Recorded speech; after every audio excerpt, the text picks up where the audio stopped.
are spreading out. In January of '05, 5:24 in the evening, I was driving south on Interstate 25, south of Denver,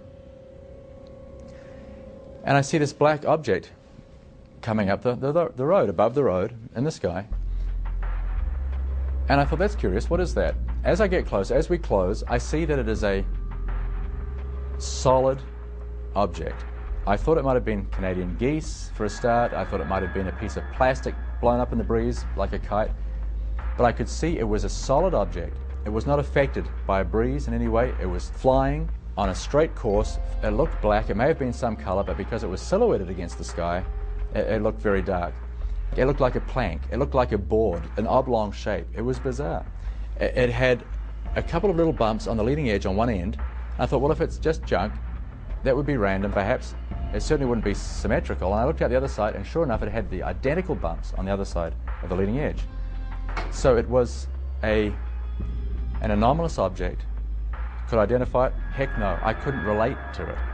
It had no sweep back, no anhedral, no dihedral, didn't have any external power plants, no wings or no tail, empennage, flight control surfaces or probes.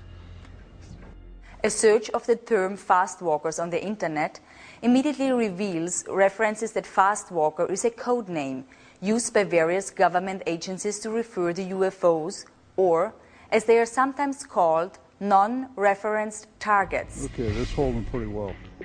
Craft that I recorded that did the 180-degree turn down on this portion of the screen, they're called fastwalkers because of their speed. The whole episode took about a half a second to perform or less. We're talking milliseconds.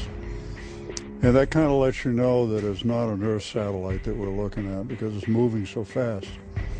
Plus the fact our satellites don't change direction 180 degrees without changing speed or 90 degrees.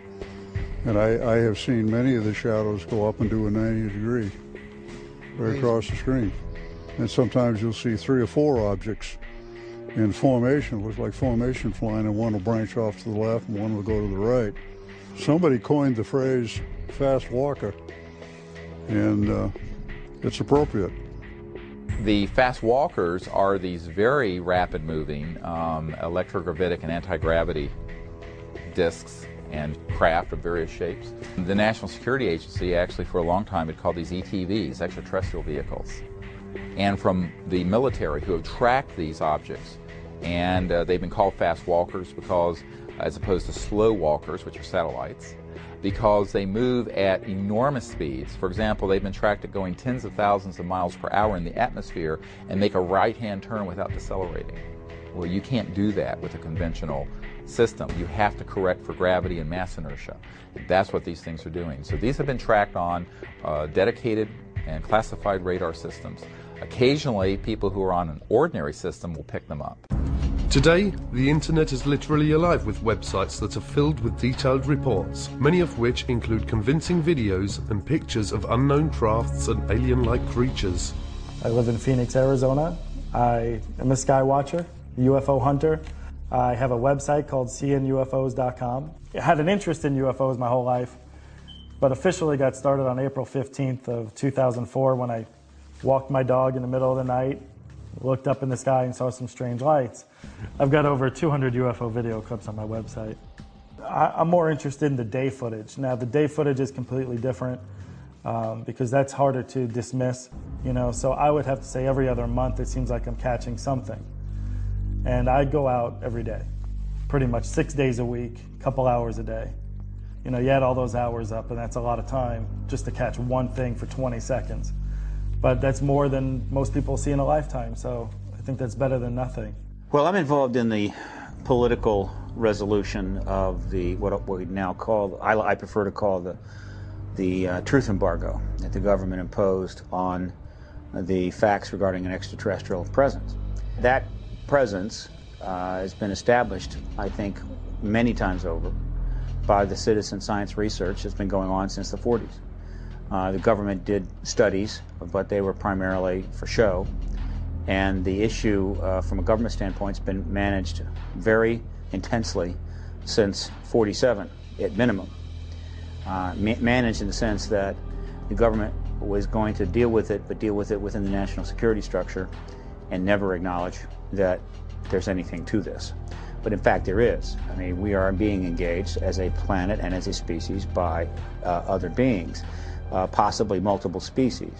This has just been proven beyond any doubt at all. Anyone who reads the research who isn't compromised by being either an idiot or in the employ of the government management of the issue can only arrive at one conclusion. The evidence is overwhelming. Videotape, daylight discs, nighttime discs, photographs, direct pilot sightings by the thousands, millions of sightings around the world, direct testimony from direct government involvement, and of course you've got an entire contactee body of evidence that's now in the tens of thousands of reports.